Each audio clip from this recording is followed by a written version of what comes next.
On discute de politique un peu partout, avec une ferveur et une agitation nouvelles. Mais ni elle ni Yakov ne s'intéressent à la politique. Tous deux vivent avec la ferme conviction que, s'ils se tiennent à distance des problèmes, les problèmes garderont leur distance vis-à-vis d'eux. Vesna se souvient de tout, des odeurs, des saveurs, des images. Elle se souvient des entrailles molles des picarelles qui fondent dans la bouche, des flageolets qu'elle a assaisonnés, comme toujours, avec beaucoup d'ail écrasé. Elle se souvient de Yakov qui, comme à son habitude, avale peu de choses et lentement. De Silva, qui dévore les poissons, se bat avec les arêtes et les recrache dans son assiette. Elle se souvient aussi, évidemment, de Mathey, attentif à ce qu'il mange, tranquille, qui dépose les colonnes vertébrales des poissons sur le bord de son assiette, dépouille mortelle, dans un ordre parfait. Mathey a toujours mangé ainsi, lentement, méthodiquement, coupant des petits morceaux d'aliments comme s'il allait nourrir des lilliputiens. 4 silhouettes, 4 corps, penchés au-dessus de la table, suçotant du poisson et recrachant des arêtes. C'est comme ça que Vesna se rappelle cette soirée. Elle se la rappelle aujourd'hui encore. Parce que, aujourd'hui, elle sait. Elle sait ce qu'elle ne savait pas alors. Elle sait que ça a été la dernière soirée de leur vie normale. En septembre 1989, Yakov et elle sont en ménage depuis presque 18 ans. Elle l'a épousé à l'automne 1971. Ils se sont mariés un samedi, 3 semaines avant Noël. Le maire de Misto a officié à la cérémonie civile.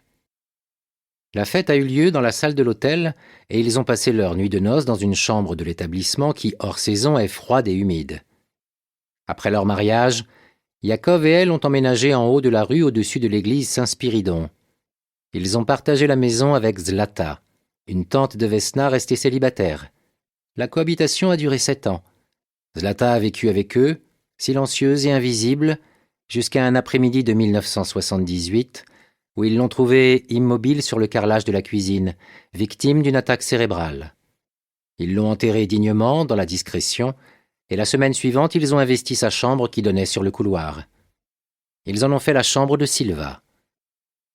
Ce samedi de 1989, Silva occupe toujours la chambre qui donne sur le couloir.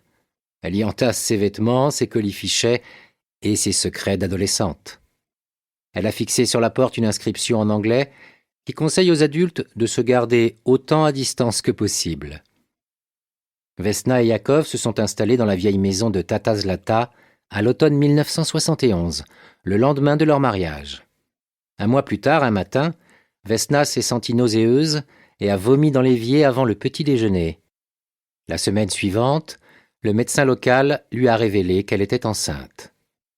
Peu de temps après, le gynécologue à Split lui a annoncé la bonne nouvelle. Elle portait des jumeaux. Mathey et Silva sont des jumeaux hétérozygotes. Quand on les observe, on voit leur ressemblance, les mêmes sourcils, le même profil du nez. Ils possèdent le même front délicat, la même ride le long de la bouche, marque d'opiniâtreté. Mais si Mathey et Silva se ressemblent physiquement, ce n'est pas la même chose pour ce qui est de leur caractère. Mathey est un garçon calme et responsable, consciencieux, prudent, sur lequel on peut compter, et Vesna sait qu'il sera un soutien pour eux quand ils seront vieux. Silva, elle, est différente. Silva, c'est une petite haïdouk, a dit d'elle un jour Tata Zlata. Silva ira loin, a dit de son côté Yakov. Elle ira loin car elle se débrouille toujours pour obtenir ce qu'elle veut. En septembre 1989, Mathey et Silva n'ont pas encore 18 ans.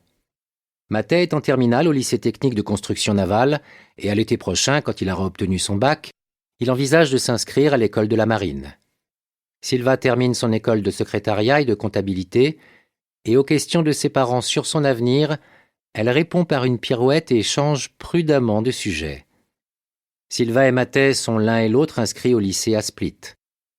En parallèle, Mathey a commencé à travailler l'après-midi comme aide au débardage du poisson. Comme il ne veut pas perdre ce petit revenu, il est resté vivre à Misto et fait le trajet jusqu'à Split pour se rendre à l'école. Tous les matins, il se lève à 6 heures et prend le bus de banlieue qui l'emmène en ville en 35 minutes par la route magistrale. Silva, non.